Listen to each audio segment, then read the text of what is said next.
I'm going to do the GA4 Process Toolbox, which is how to get the most of your GA4 in 3 different ways. One is by customizing the interface to look more familiar.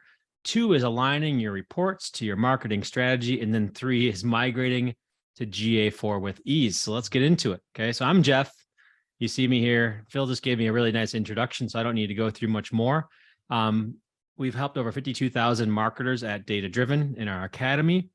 And the last time I saw Phil was in one of those 20 countries that I did a speech in, which is actually in Jamaica. And this is a little fun view of Phil, but we played tennis against each other. We had a lot of fun. And so, yeah, that was a while ago, back when the world was more open. And what's up with those glasses you have there, Phil? Yeah, I think that was me trying the Jamaican rum there. Yes. So you know, when in Rome, do what the Romans do. But I'm loving the shirt as well. So I think we're both blended in there. So yeah, I did my best to make sure that my shirt today looked like Phil's shirt from Jamaica. So, okay. I should have mentioned before I challenged Jeff to a game of tennis. So I've got a twin brother and he's a tennis coach. So I sort of kept that one quiet before we challenged you. So Phil has he's very good at tennis, everybody. He's tremendous. It was humbling to say the least. Okay. So if you stick around to the end, I have a gift for you, which is our Migration Toolbox SOP.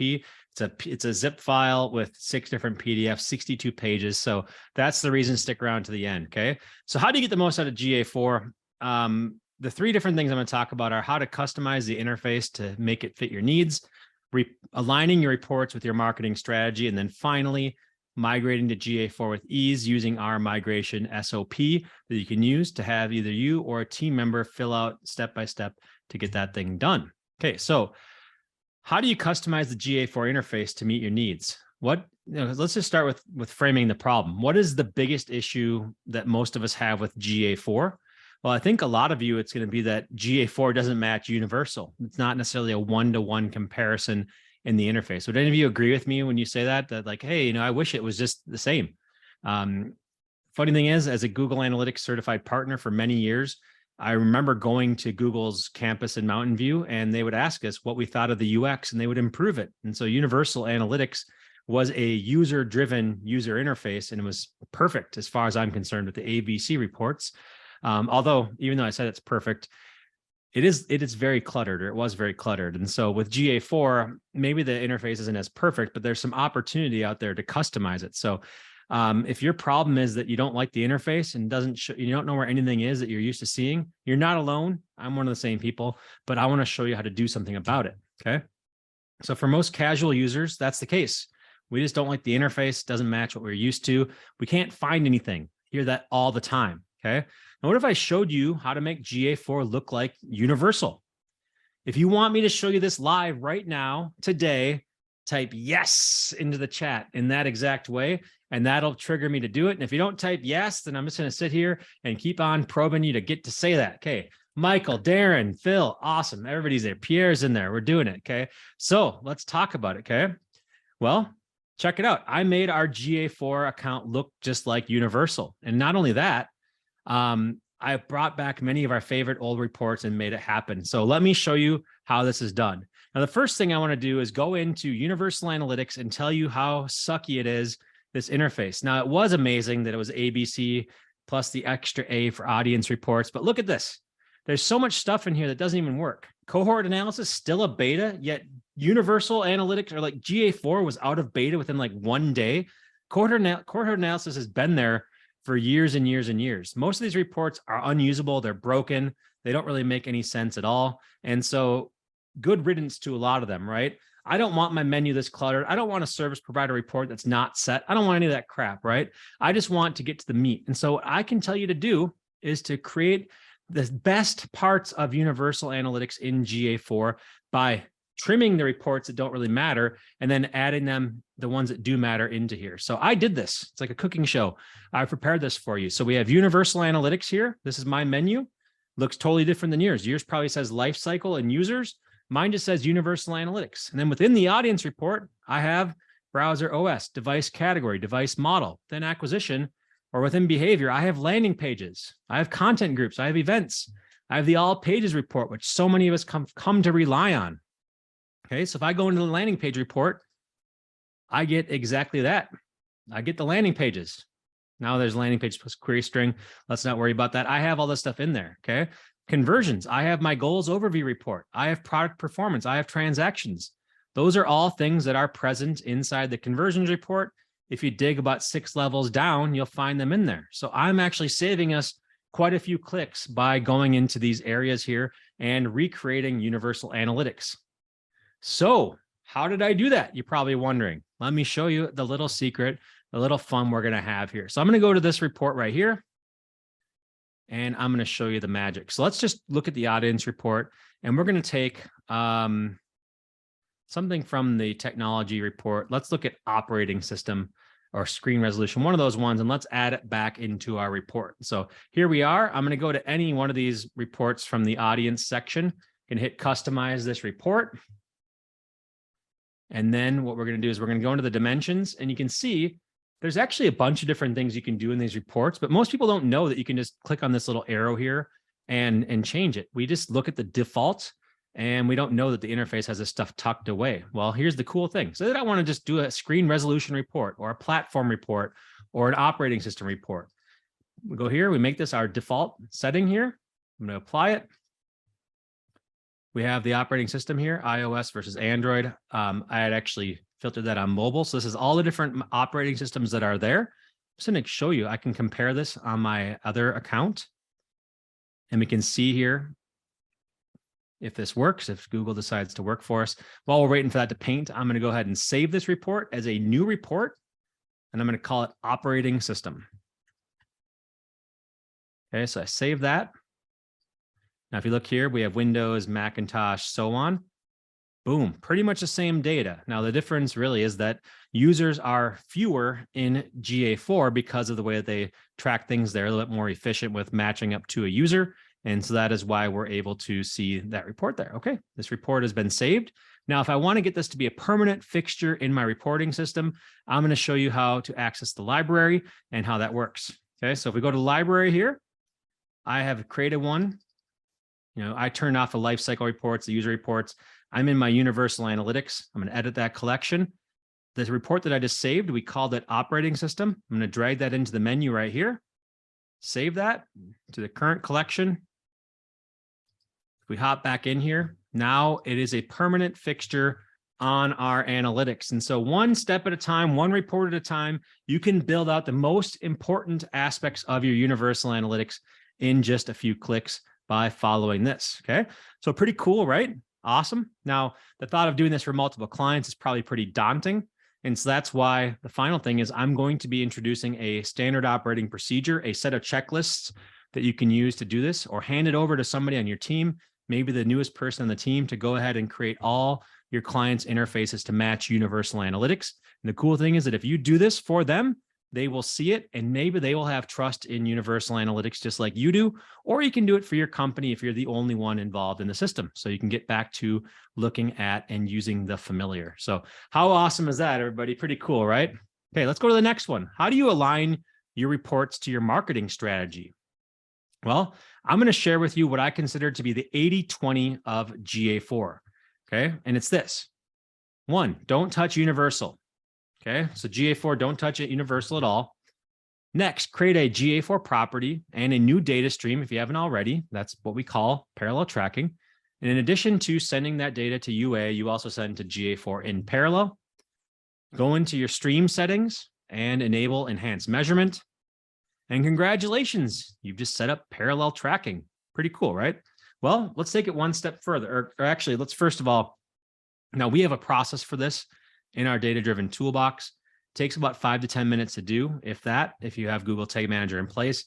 It does require some more skills than maybe something else because you have to understand Tag Manager, but it is pretty easy to do. And in fact, I just saw a little commercial in between this presentation and the last one that said that there's the measurement mind tools as well. So you might want to look into that and see if that can give you what you need with their container. Okay. The final step then for the 80-20 is to align your GA4 with your company marketing objectives, specifically objectives around your conversions and tracking that in place. Now, I have developed a framework over the years over at Data Driven, and basically it's a 4-step strategy, a 1-pager strategy for your marketing and what you want to measure. And we call it ACEs, and it stands for awareness, capturing intent, educate and nurture, and sales and leads. And so if you wanted to, you could use the ACEs framework and you can set goals for your business. Now, there's another framework that I developed called the small data framework, and it helps you understand where you're at based on the size of your business and what you want to do. So if you're a solo business, you just need one goal, and that's sales. If you're a micro business, you can get by with 2 or 3. If you're autonomous, then you can get by with 4 or 5 different objectives. Leveraged, then you're starting to hire contractors, you're starting to hire data scientists and so on. 5 to 10 team members, 5 to 10 KPIs. And then when you're leading edge, you're going to have more KPIs, okay? And each goal then becomes aligned with objectives and KPI targets, okay? So if you have your different objectives around awareness, capture intent, educate, and nurture, you can have a KPI and a target for each one. Then you can get even further along, and for each objective, you can set KPIs and targets using ACEs. So we have a whole thing on here where you can say, what is the KPI? What's the target you want to reach? What tactics are you going to use to get it done? What's your team to get it done? What tools and technology do you want to invest in, or are you going to be using to measure it? What's the revenue opportunity if we pull this thing off? How much is it going to cost us? How much profit is this going to generate? Now, I can't tell you how few opportunities are defined as profitable, or how few companies say, hey, we actually think there's going to be a payback on what's happening here. Yet the people who control the purse strings, the people who control the budgets, that's all they really care about is what's the payoff for this going to be. And so that's how we look at the world here. And that's how you can look at the world by utilizing this template. Okay. Then you go in, you set up conversions in GA4 for each of your different KPIs using the same framework. And then the cool thing is you can use GA4 instead of matching universal, which is sort of living in the past. You can use universal to guide your company into the future, and you can create your own version of ACEs or whatever you were to decide to call it in the interface as well. Okay. So let me go ahead and show you a few things. One is we have a whole thing with ACEs on here. So if you wanted this, you can either send me a message or take a look at, you can send me a message on LinkedIn, however you're accessing this thing, and just be like, hey, Jeff, can you send me the ACEs model? Happy to send that over to you, start a conversation. We have different ones for the different areas you're in. And then here's our version of Google Analytics that has the ACEs library. So what you do is you take your library, you put it in place, and then you match the different areas that you might want to focus around for intent, awareness, educate, nurture, and e-commerce. And so you can align your navigation, you can align what you're doing to your company's strategies and propel and move yourself forward, which I think is a cool way to look at it, and probably the more advanced and the more mature way to look at this world as well. Okay, so that's tip number 2, is to not just take advantage of the new interface stuff to live in the past or to recreate the past, which even though it's really cool, maybe look at the future, use this as an opportunity to reset goals, maybe for the first time ever with clients who are used to using GA for their data, and put them in the direction where you can guide them well into the future. Okay. Now, the final thing I want to talk about, is about how do you migrate to GA4 using processes, and how do you make sure that you can do it? And for this one, I'm going to dip even deeper into our toolbox and show you how this stuff works. Okay. So now, obviously, we know there's hundreds of things you can do in GA4, lots of settings, lots of different things, really no great manual from Google. So a lot of the stuff we have to go figure out on our own. And each of them can be learned by doing stuff like reading blog posts, support documentation, and so on. I'm not sure if you've heard of this or seen this before, but we have our periodic table of Google Analytics, which is something that we put out there, Google Analytics 4, actually. We put that out there last year, and we've been keeping it up to date ever since. So if you just want to learn what you can do in GA4, I just dropped the link in the chat there for you. Oh, I did drop the wrong link in there for you. That's my presentation. Sorry about that. But if you wanted to get a hold of that, you can take a look at the presentation too. And okay, so somehow that didn't happen right. I wish I could delete that out of the chat, but I'm not sure how to do that right now. So let's just keep on moving forward. And okay, so the problem with blog posts, support docs, and everything is they're not written like checklists, okay? They are written like support docs, right? For checklists, you really need a dedicated resource. Hold on one second. And like that, you can use our GA4 Toolbox. Okay, so our GA4 Toolbox is a dedicated resource for that. Okay, and here we go. So let's go in there and take a look. Here's an example of how an SOP looks in our toolbox. So just you know, our toolbox is something that we put out there in July of this year is when we first introduced it. We spent about 3 months developing all the SOPs that are in here. We hired a bunch of writers to make it happen. We went through GA4 step by step and came up with checklists that we can use both at data driven and that you can use as well in order to get everything working in the right way. Okay. There's 80 plus resources inside of there, plus dashboards for do-it-yourself GA4, okay? And we have processes for campaign tracking, e-commerce, tagging, debugging, the dashboards that I mentioned, integrating with other Google products, data quality analysis. And I'm gonna give you a free one just for joining today. And that one is our migration report, okay? So I said this one is a PDF or it's a zip file with a bunch of different PDFs. You don't even need to give us your email address to get at it. I'll share the link in just a second here, and it's migration checklist. So here's an example of what it looks like inside. And you can see here, this is just a subset of it. We get a glossary of terms in here. We talk about strategies. This is an important thing, is very rarely will you find a checklist that tells you to actually look at your existing data and see if it makes sense and make sense of it or not. We'd make sure that you do that. We make sure that you look at your data and tell you and have it tell you what's meaningful in it, okay? Then you check to say, okay, well, what reports are important? What can't you live without? Because obviously we're not going to migrate everything, just the most important things that we need. Okay, what's the must-have data you need inside GA4? Make sure that you make note of all the things you need. Do you even use content groupings or channel groupings? What do you need and what's important to you? Next, set up parallel tracking, a step-by-step of how you do parallel tracking, which I just talked about a little bit earlier. Installing it on your site, using Tag Manager, how does that work? Again, maybe using a third-party tool if that helps you get where you want to be. Again, all these things that you need to put in there, how you're going to get it done, and then you just check it off. So it's an example of how to do it and then a checklist to say you did it. This is where you can make it so that you can do this multiple times and you can do it very consistently. Next, you want to review your data that comes in and say, does this make sense? Does this really align with what we're looking at? Maybe even comparing it to your GA3 data. We have a dashboard in our toolbox that does that comparison side by side, GA3, GA4. You plug it into Looker Studio and it just works. Then you want to clean up your data. So cleaning up everything to make sure that it makes sense, cleaning up your data so that it basically is clean, going through, defining your internal traffic, filtering IP addresses, so on and so forth, going through there. And then finally, just at the end, just making sure that you do everything, to enhance the data that you're looking for and collecting the events you have. Events are a very big part of this, obviously. The biggest thing that I found is that with events and migration, don't use the Google provided one to migrate your universal events. It's a disaster. It's a clown show. They don't really understand, apparently, that there's a difference in the event structure. So they bring over all these parameters that don't really matter or don't really make sense. Just makes your data worse. So I'd recommend doing a migration of events manually and auditing your events. Over at Data Driven, we did a whole workshop about events and how to do the migration part of it. So if you, and using templates to say this event is on Universal, this event is on GA4. So having a template or a spreadsheet to work on or a checklist like this can be really, really helpful to go forward. Okay, so you go through everything. It's just showing you how to recreate, your events, your custom events, and then eventually marking them as conversions, because marking it as conversions is a great way to make sure everything is working.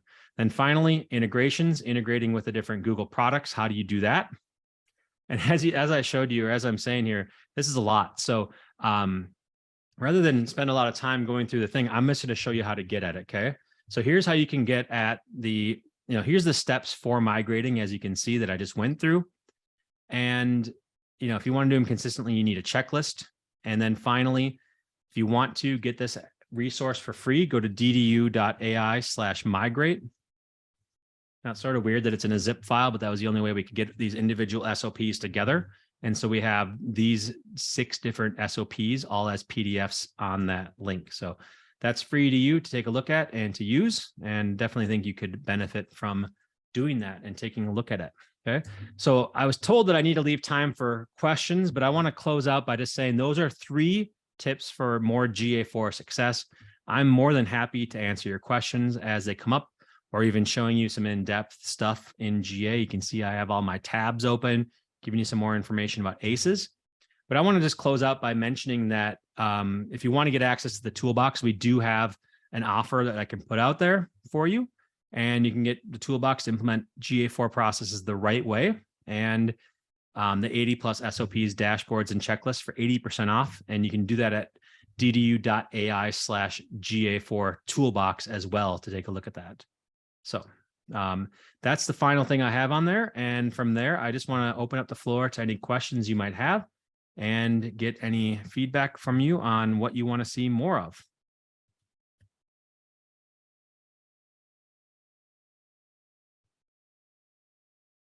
Hi, Jeff. I'm just going to look at the chat and questions now. Excellent.